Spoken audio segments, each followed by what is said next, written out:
If you're an entrepreneur, freelancer, business owner, side hustler, the phrase write off gets thrown around like confetti. You may hear people say, oh, that's a write off, when they can be referring to a laptop or when they go to lunch or when they book a flight. But here's the question: do you actually know what a tax write off is or how to use it the right way to keep more money in your pocket? Because if you're not tracking your money, your expenses, and if you're not claiming your deductions correctly, you're not just leaving money on the table, you're leaving it in Uncle Sam's pocket. So we're going to break down today what tax deductions are, the top write-offs for every small business owner, and how to use them legally and strategically to build wealth over time. Welcome to another episode of Millennial Gems. I am your host, AKILA. Look at that, can't even spell my name.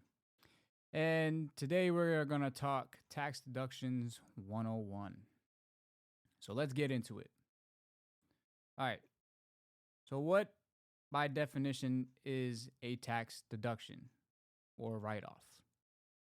All it simply means is it's an expense that reduces your taxable income. Now, you're not getting back the full cost as a refund. You're just lowering the amount of income that the IRS can tax you on. So, for example, you make $60K in income, you have $10K in legitimate business expenses. What's the math? 60 minus 10, you're only getting taxed on $50,000. That's the power of deductions. All it does is shrinks your tax bill. And so this is key. Those expenses have to be ordinary and necessary, which I've mentioned on a previous episode. So if you do need a quick reminder, ordinary just means it's common in your industry, and necessary means it's helpful and appropriate for running your business. Now, if your deduction fits in both of those boxes, you can write it off. All right, so now, what are 10 write-offs every business owner should know? All right, we're going to run through them, so make sure you got a pen and pad wherever you are, or take notes in your phone, wherever. But jot these down if you are an entrepreneur or business owner. All right, number one being home office deduction. So if you work from home, you can deduct a portion of your rent or mortgage, utilities, and the internet based on the percentage of your space that you use for business. So essentially, you just need to have a room in your house that you can conduct business from. However, it cannot be in the same room that you sleep in. It needs to literally be a space in your house specific to just doing business, conducting business matters. It cannot be your bedroom because you stay in there. It needs to be in a specific room in your house. All right. Second one, I think I literally kind of just mentioned this, was phone and internet. Yes, you can write off your cell phone. You use your phone for business calls, client texts, social media. You can write off a percentage of your plan for business as a deduction. I've been doing it the last two years. Writing off the phone helped lower my taxable income. Great hack. Use it. All right, next is business meals. This one I haven't done just yet, but any meals you have with clients, partners, or even during business travel, you can deduct up to 50%. So if you keep and another thing to note is make sure you keep the receipts and note who you met with and what it is you guys discussed. All right, number 4, we have mileage and vehicle use. So you can deduct mileage for business trips, any client meetings, deliveries, supply runs. There are plenty of apps that you can use to help track your mileage. And if you have a vehicle over 6,000 pounds that you use specifically for business use, you can write those things off. All right, number 5, we have equipment supplies. So, your laptops, any cameras, mics, if you have a podcast, any printers, notebooks. If you use it for work, it's deductible. Next, software and subscriptions. So if you pay for a QuickBooks subscription, you can write that off. If you pay for a Canva subscription, you can write that off. If you pay for Zoom, you can write that off. Shoot, even if you pay the $20 a month for ChatGPT, you can use it. As long as you are using these tools all for business use. Professional services. Accountants, bookkeepers, tax preparers, legal fees, all 100% deductible. You can write all of those professional services off. Make sure you do that. All right. Next, we have marketing and advertising. So if you have a website, the domain you have, the domains you paid for the website, any social media ads you pay for, if you get business cards, if you do any podcast editing, like all of that is deductible. All right, number 9, this is education and training. So any courses you buy, any books, if you attend any workshops, any coaching that's related to your business, all fully deductible. Any of those like events you attend, deductible. And then number 10, travel expenses, which I didn't really mention it too much earlier, but travel expenses, yeah. You have airfare, hotels, your Uber rides, your Uber and Lyft rides while on a business trip. Just make sure that it is truly business related though. Like, don't just think that because you take a Lyft ride that you're going to write it off. Like, nah, it's not going to happen like that. You need to prove, because should you get audited, IRS is going to want you to prove,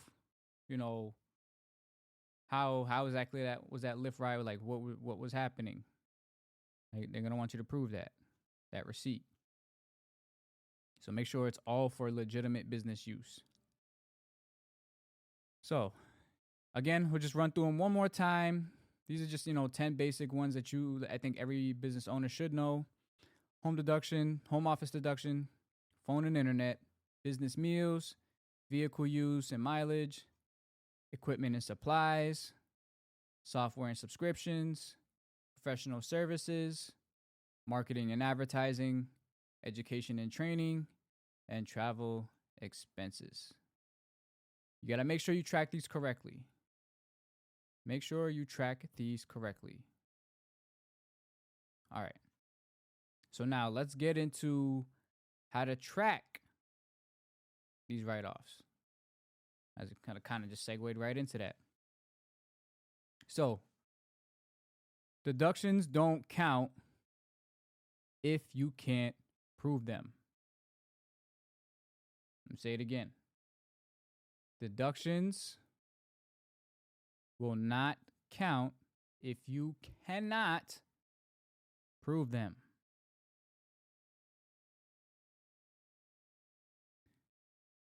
Here are 3 ways to make sure that you are tracking your write-offs.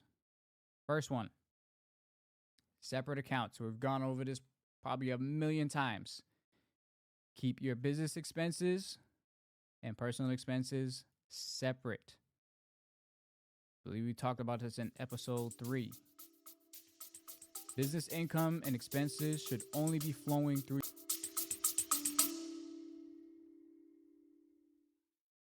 Let's be real. Tax season doesn't start in January. It starts when you get serious about your money. At Millennial Gems Financial Solutions, we help self-employed hustlers, entrepreneurs, business owners stay ready year round. Whether it's clean bookkeeping, tax prep, or setting up systems so you can finally understand your numbers, our goal is simple: provide clarity, protect your peace of mind, and help you keep more of what you make. You've worked too hard to give Uncle Sam more than you owe. So let's fix that. Visit millennialgemsbk.com to book your consultation today.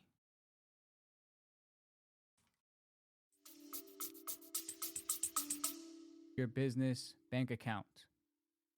Nothing through your personal. Second thing is digitizing your receipts. If you use QuickBooks, you can easily just snapshots of your receipts, and then they're stored right there on the ledger. So QuickBooks, digitize your receipts. And then lastly, just make sure you're categorizing monthly. You don't want to wait until tax time. You want to make sure you're reviewing bank transactions each month and label them correctly. Marketing, traveling, education.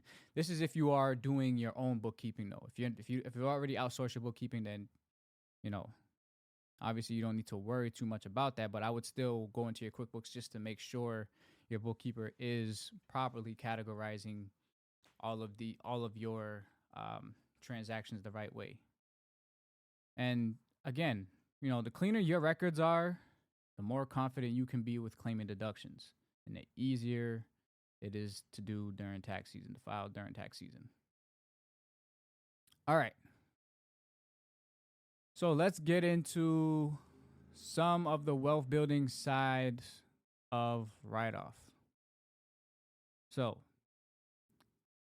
tax deductions aren't just about saving money.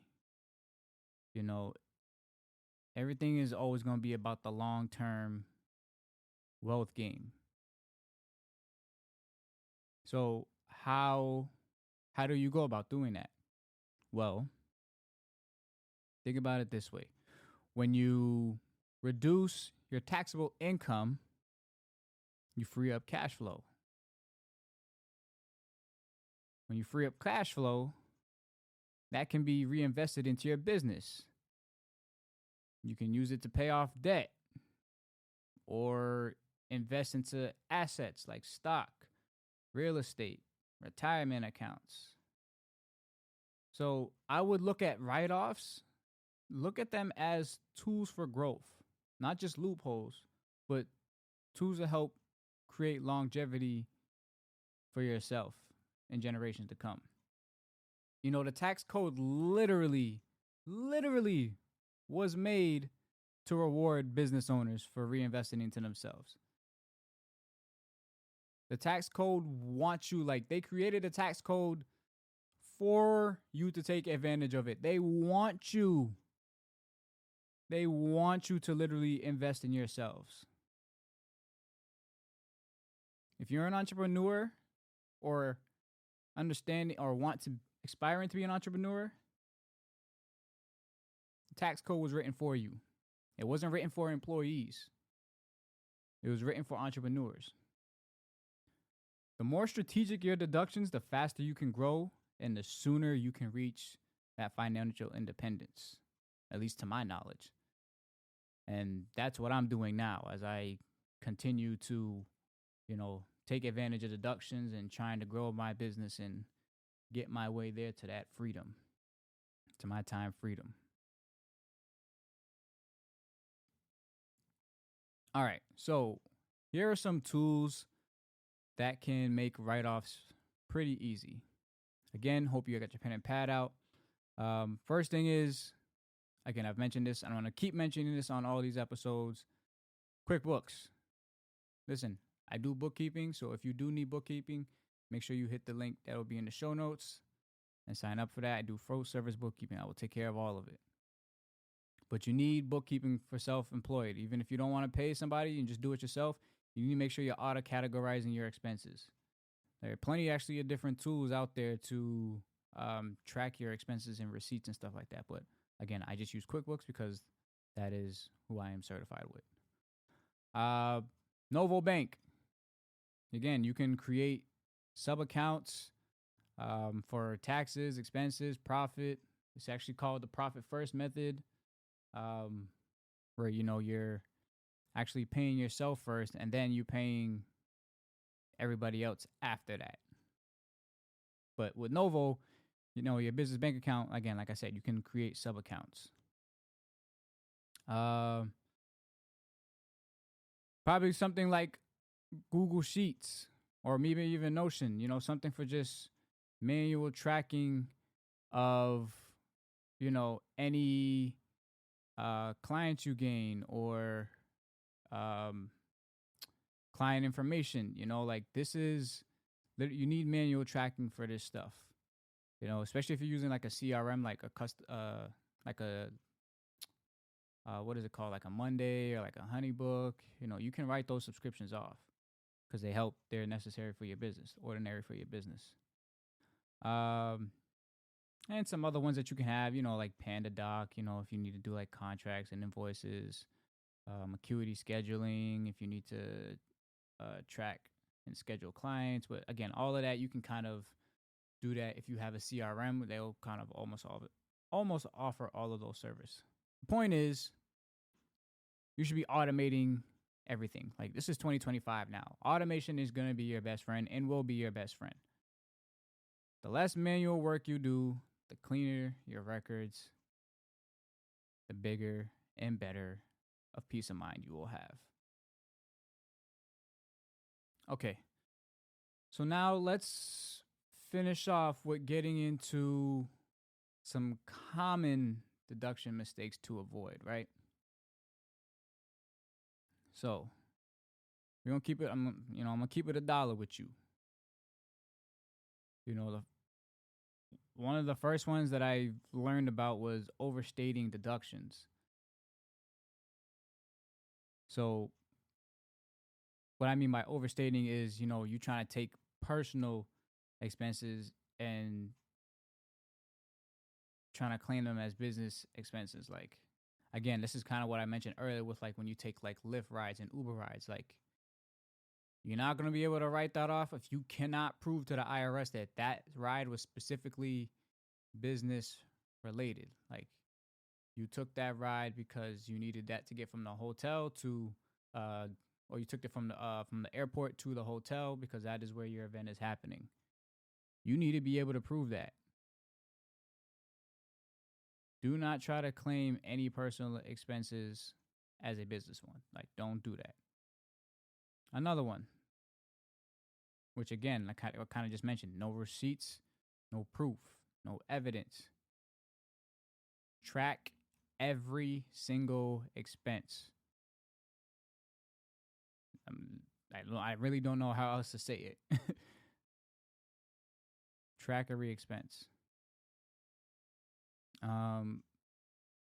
Forgetting about quarterly taxes. Don't forget to pay your taxes. Don't do it. I swear to God. Like, I've never missed a year paying taxes, and I don't want to ever know what it feels like to not pay taxes and deal with the consequences of it. I don't want to know. So just don't forget to pay your quarterly taxes. Remember, they're always due 15th of every few months. April 15th, I believe it's June 15th, September 15th, and then January 15th. So don't forget to pay your quarterly taxes.